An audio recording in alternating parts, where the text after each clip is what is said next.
Shalom, selamat berjumpa kembali dan kasih Kristus. Saya tidak pernah bosan-bosan untuk menyapa saudara sebagai jemaat yang Tuhan berikan kepada saya untuk melayani saudara.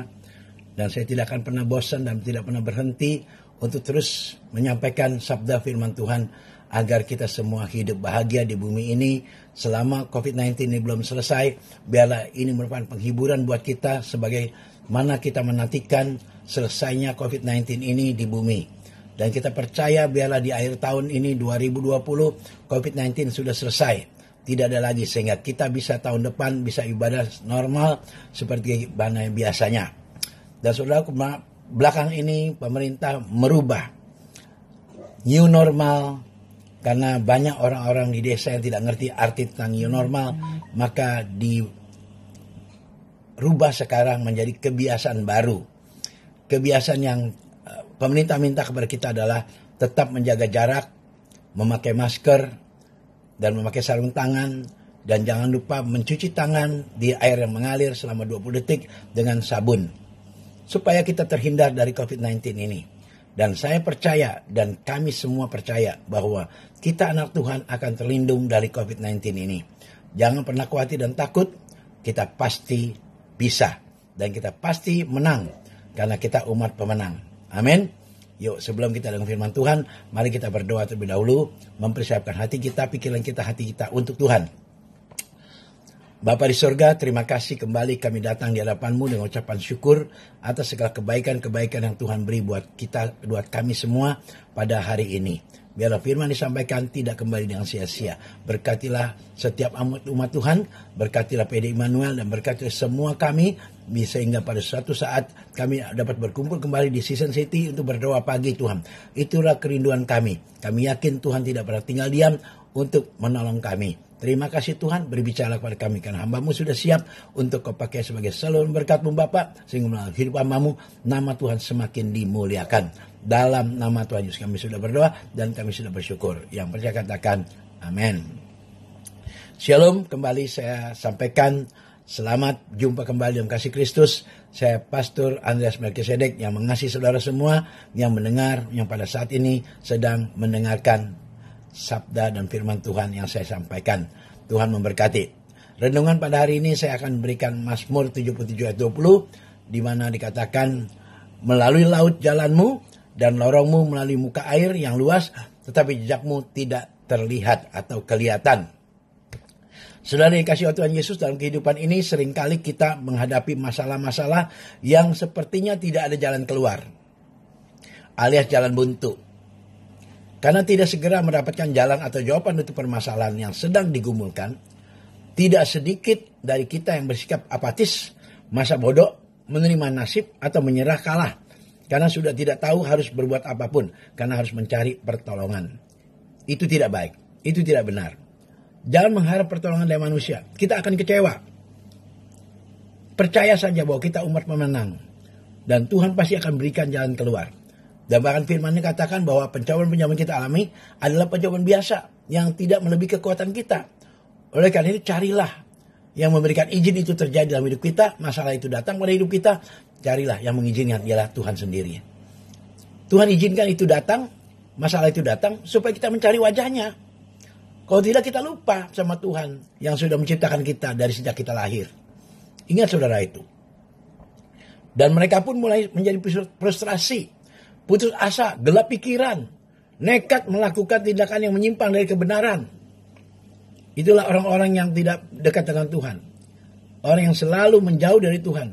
Pasti suka punya pikiran yang cepat, putus asa, frustrasi, pengen bunuh diri. Ini gak benar saudaraku. Ya, Tuhan izinkan masalah datang dalam rumah tangga kita, dalam kehidupan kita. Itu karena Tuhan mengasihi kita. Supaya kita ingat akan Tuhan. Dan mungkin ada saudara yang berkata, Pak, saya sudah ke gereja tiap hari. Bahkan saya ibadah, baca Alkitab. Tapi bukan itu. Yang Tuhan mau hati saudara. Apakah Anda sungguh-sungguh mengasihi Tuhan atau tidak? Karena kadang-kadang kita itu sebagaimana ke gereja, kebiasaan, ya karena wajib, kan harus. Bukan itu. Yang Tuhan mau ajarkan kepada kita adalah bagaimana hati kita selaras seperti Tuhan Yesus hidup. Punya pikiran seperti Tuhan Yesus hidup. Itu yang ingat loh. Kalau kita punya perasaan dan pikiran seperti Kristus, otomatis kita akan tenang hidup kita. Oleh karena itu dia memberikan contoh teladan kepada semua manusia, supaya manusia meniru perbuatannya. Bahkan ada yang memilih jalan pintas, yang akhirnya malah masalah yang datang lebih berat lagi, dan seperti benang kusut jadinya. Ya.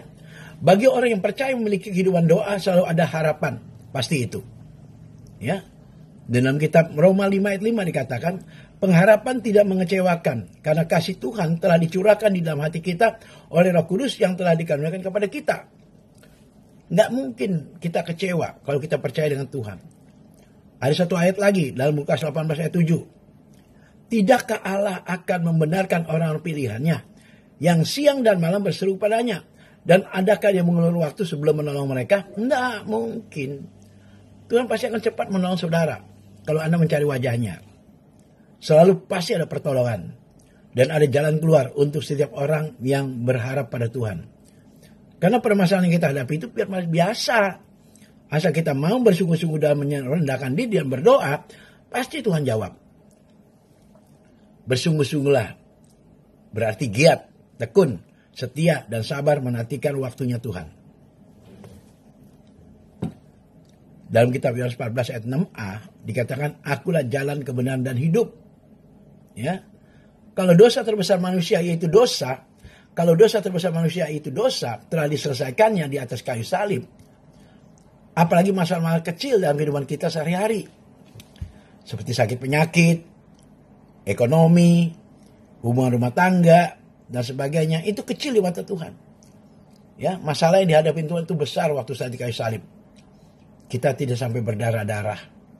Hanya masalah anak saja stres. Masalah uang aja pengen bunuh diri. Ya. Ketika dikejar-kejar oleh Firaun dan pasukannya berkuda, bangsa Israel menghadapi jalan buntu karena di depan terbentang laut Teberau yang mustahil untuk diseberangi. Pada saat yang tepat Tuhan menyatakan mujizatnya, laut Teberau itu terbelah, saudaraku, melalui tangan Musa. Karena Musa mempunyai tongkat, disebutnya kalau bahasa dunia tongkat ajaib yang bisa belah laut. Ya. Demikianlah orang Israel berjalan dari tengah-tengah laut di tempat yang kering. Sedang di kiri kanan mereka air itu sebagai tembok bagi mereka. Itu Keluaran 14:22. Ya. Bagi Tuhan tidak ada yang mustahil. Kalau Tuhan mau tolong saudara, tidak ada yang mustahil. Seberat apapun masalah saudara, pasti Tuhan sanggup menolong saudara. Asal hari ini Anda bertobat, meninggalkan perbuatan yang sia-sia, dan kembali kepada firman Tuhan. Itu saya tegaskan. Ya. Aku hendak membuat jalan di padang gurun, sungai-sungai di padang belantara. Ya. Yesaya 43:19. Saudaraku, apapun yang sedang saudara hadapi hari ini, marilah kita merendahkan diri, mau datang berdoa, merenungkan firman Tuhan, berserah pada Tuhan, dan mulai mau belajar melakukan apa yang berkenan kepada Tuhan sesuai firman-Nya.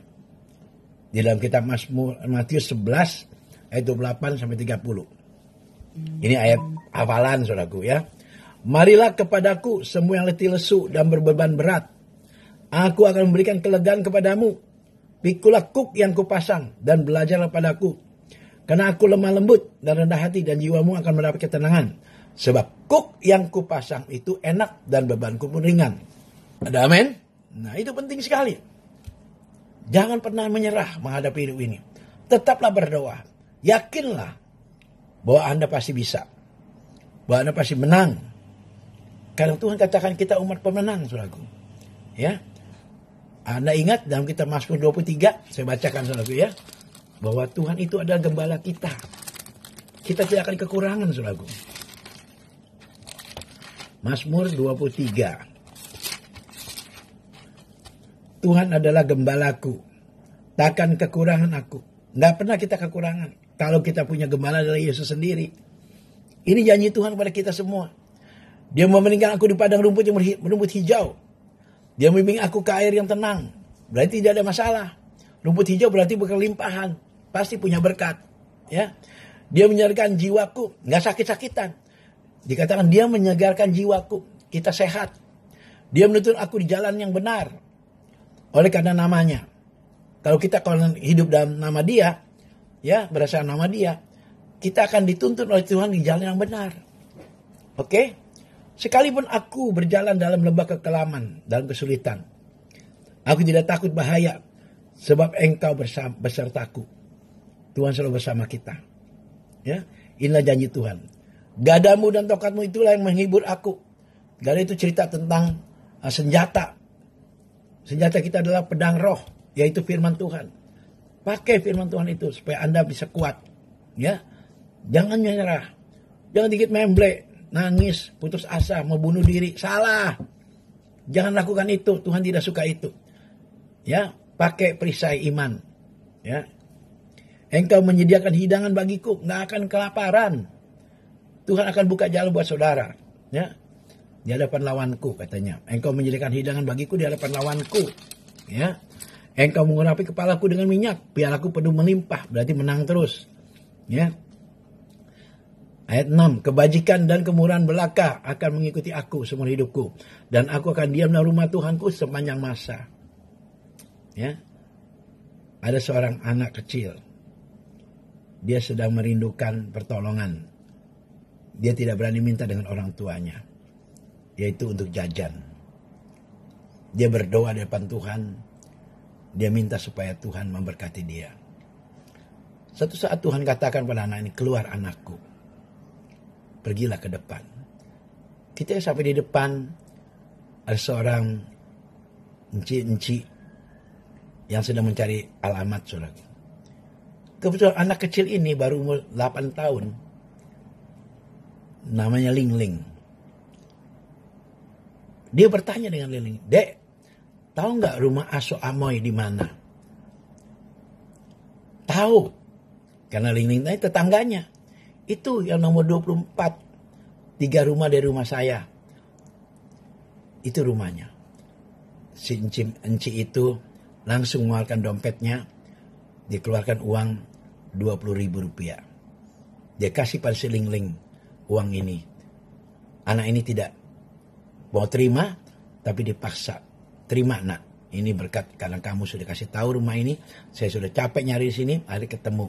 Karena kamu memberitahu pada saya. Terimalah berkat dari saya ini.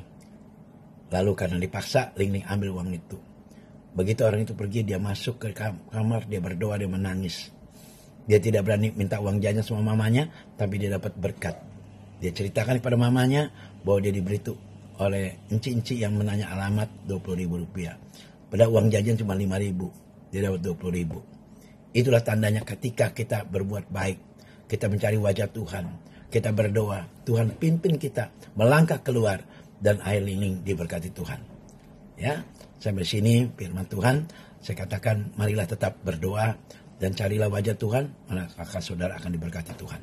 Tuhan memberkati. Shalom.